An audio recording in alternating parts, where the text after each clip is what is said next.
Confessions of an SEO. My initial purpose behind this podcast was to bring SEOs together with a better understanding of what we do and how to support each other and with the businesses that they serve to experience a more reasonable balance of power. Yep, you guessed it, an optimist. Welcome to Season 3, Episode 29 of Confessions of an SEO. All right, this week, it seemed like everywhere I turned online, all I saw was SEO this, SEO that, and it was everywhere. And it made me kind of sigh for the times that I could go into Facebook or other social media platforms and only see puppy dogs and ice water challenges. I know, right? What did I expect? Well, the thing is, what I keep seeing are a lot of people who are asking for help getting into SEO, looking for training or someone that was in a position to mentor them. Now, I know I am seeing it all, and I'm putting together it's like, if you're buying a red car, suddenly all you can see is red cars. So I'm putting together a level 1 SEO training course for a specific niche, and I'll tell you all about it in a minute. But seeing all these pleas, like where to go for training, brought up a very interesting question for myself. If I were not already in the search industry doing SEO and all the other stuff around that, but I was back at the same point that I was, let's say in 2009, except it would be 2023, what would I do? And I have to say, it's not an easy question to contemplate, much less answer.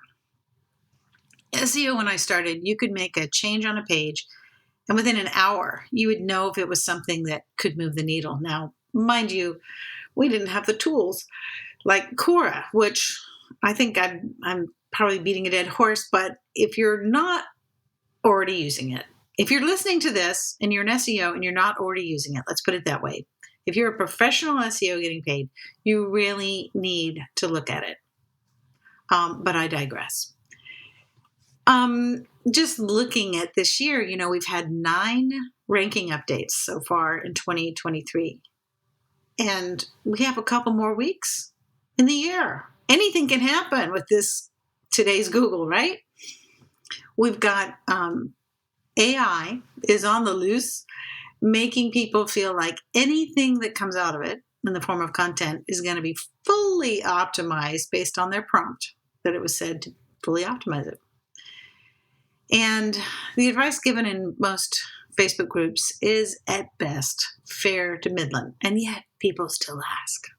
Honestly, I don't know how I would advise someone today. I do think the way to learn is to do.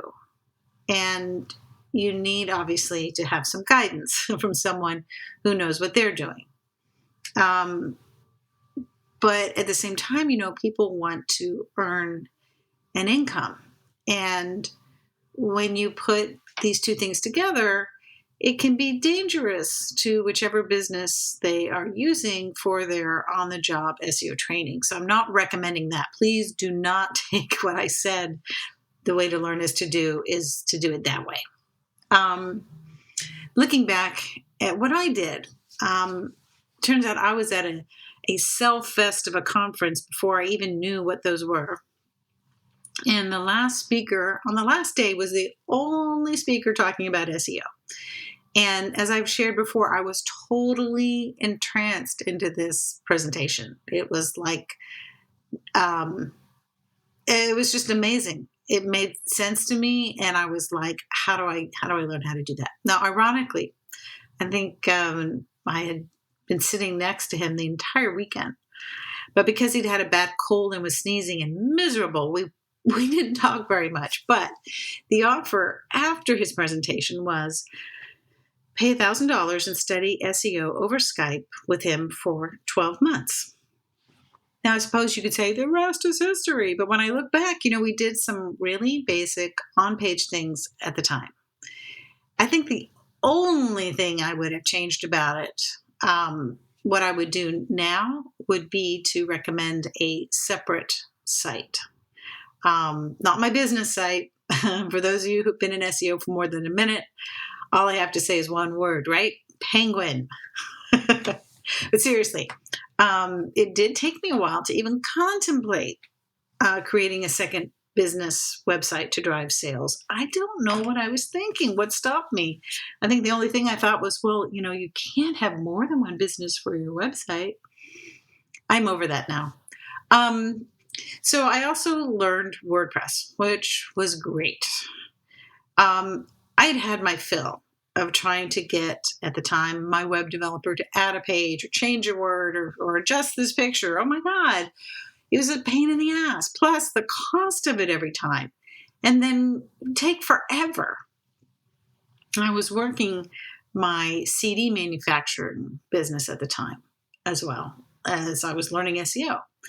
And to rank better for terms related to CD manufacturing. I mentioned this in some of the earliest Confessions episodes from 2021. So while I didn't necessarily have the pressure to go out and get new SEO clients, I was seriously increasing the CD business revenue. And, so it wasn't like there was an absence of the need to generate revenue. I just wasn't trying to get it from clients, I guess is what I'm trying to say. And, unlike that law quote, that says about the man who represents himself as a fool for a client, by doing all the SEO myself, I was my own first client, which I guess proves once and for all that SEO is not like law. So I guess if I were advising myself today, if I was looking to get some solid information and start making connections, I would suggest looking at conference, but I would be careful. I would want to know a little bit more before just saying, go to a conference. And this brings me back to the level 1 beginning SEO course that I mentioned. So there's a conference involved, all right? It's Agency Fast Track 2024. It's going to be virtual. They're calling it a success conference. And it's happening in January next month. So I'm going to be there virtually, and I'll be what they call an impact coach. Now, I'll put the link in it if you can check it out. It's called Agency Fast Track 2024. And it'll be 4 days, a virtual conference. And I really take my hat off to Lisa Parziali. She is great at figuring out how to take all this technology, which can seem kind of cold and, like go to a virtual conference. But she creates opportunities where people can make connections, and she's been exploring all these different types of platforms. So I'm really excited and looking forward to how this works, how to get this, I guess this show on the road, as my dad used to say. My presentation is going to be targeted specifically towards web developers, things I wish every web developer knew about SEO. Yeah, well, who am I kidding? The real title for it is On-Page and Technical SEO for Website Developer and Designers, also known as How Not to F It Up for Your Clients. So I did propose that title, but I told Lisa that if we needed to change that, I understood. She is a fierce marketer and someone who loves to teach and train.